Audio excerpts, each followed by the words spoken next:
Hey guys, it's Travis, and today we're going to be cooking a portion of wild hog that I had shot recently, and we're going to be using it in a recipe that I got from the MEATEATER website. This was prepared by Danielle Pruitt. So first thing you want to do always is wash your hands, make sure they're clean before you get started. And then the next thing we'll do is open up that packaging, and we're going to drain all the excess fluid and everything that was in there. Pat it dry with some paper towels, get it ready. Put a pot on there. So this is a little deviation from the normal recipe here, and basically instead of using oil, I use some duck fat. I use this Fatworks duck fat in a lot of different recipes, and I think it just really adds, it comes out really clean, cooks really clean, and just gives a really good flavor too. So next thing I'm going to do is to portion up the pork here, and so you can see I'm going to start by just removing some of the sinew and the skin, the silver skin, whatever you want to call it, off of the top of it there. This is just going to make this a little bit less tough and get kind of some of that junk off there. So I just needed to cut this up into about 4 different sections here so it'll cook a little bit more thoroughly. I could probably stick the whole thing in there at once, but I'm not going to do that. So this make it easier to cook and to penetrate with all the flavors and everything fully. So I'm going to cut this up into big sections here, take those, and I'm going to start just drop them gently down into the oil and let them start cooking. This is going to kind of, like, you know, give a little bit of a nice color to the outside of the meat here, but it's not going to fully cook it in here. It's going to make it to where it's going to be just holding everything together. I use some tongs here. Don't scratch my wife's pans because she'll be pissed if she did. So these are some silicone tipped tongs here. I'm just going to kind of flip it around a little bit. There we go. Get it all in the oil, make sure it's fully coated. And while that's cooking down a little bit, I'm going to go in here and chop up an onion. Onion's going to give me a really good flavor in this.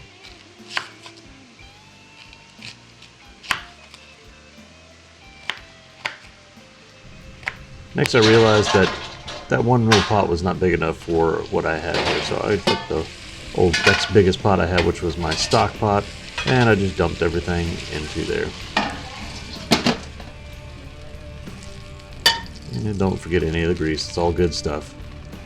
Alright, next I'm going to put the last piece in there. Add a little bit more fat because I got a bigger pot here. Doesn't have to be a whole ton here, but just enough to make sure that everything's coated and everything's cooking. Dump your onions in. All of it. There we go. Next you're going to cut up your apples while that's all sauteing in the pan there. Cut up your apples. Dump those in there. This is really going to give it a little bit of a sweet flavor.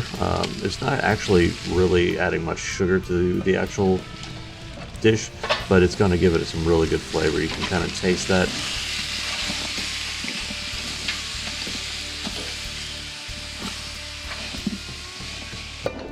Now that it's all been cooking for a little bit, you need to deglaze that. So once it kind of started getting a little burned, sticky stuff on the bottom down there, you can kind of see it's like, all right, starting to get there. What I'm going to do is I probably could have let this cook a little bit more too, but basically I'm going to use some brandy here.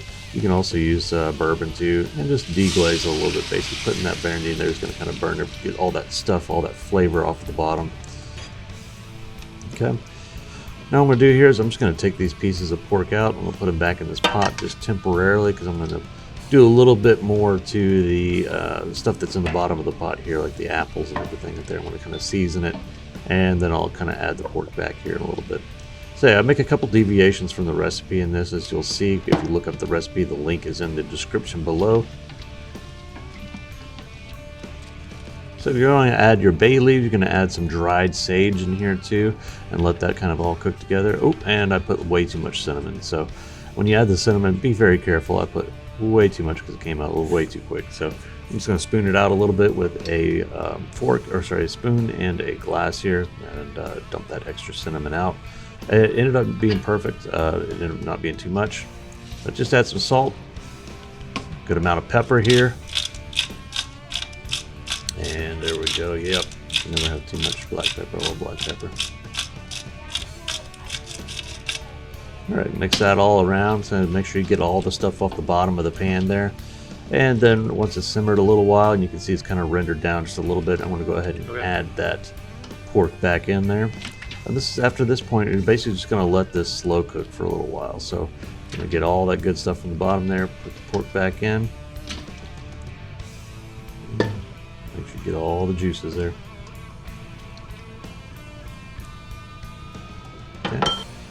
kind of mix it around, baste it up a little bit, and take a piece off of here. We're going to cut it up and see how it looks.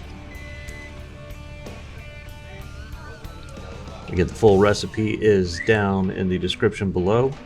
Put a link for it here so you can click on this and try this yourself. I highly recommend it because this ended up coming out really good. The whole family ended up loving it. At first they were a little skeptical because my family's not too big yet on eating wild game, but I hunted this hog and I processed it and everything, and it ended up being absolutely delicious.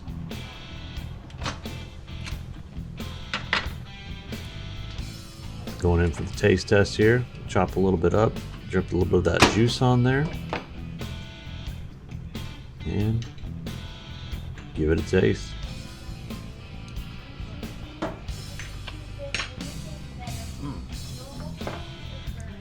That's good stuff.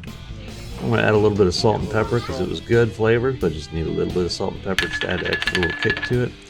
Whenever I cook my meat, I usually dip it in salt and pepper anyways, or some kind of seasoning to add a little bit of punch to it. There we go, guys. Thanks for watching, and tune in for more next time, guys. As always, keep defying the odds.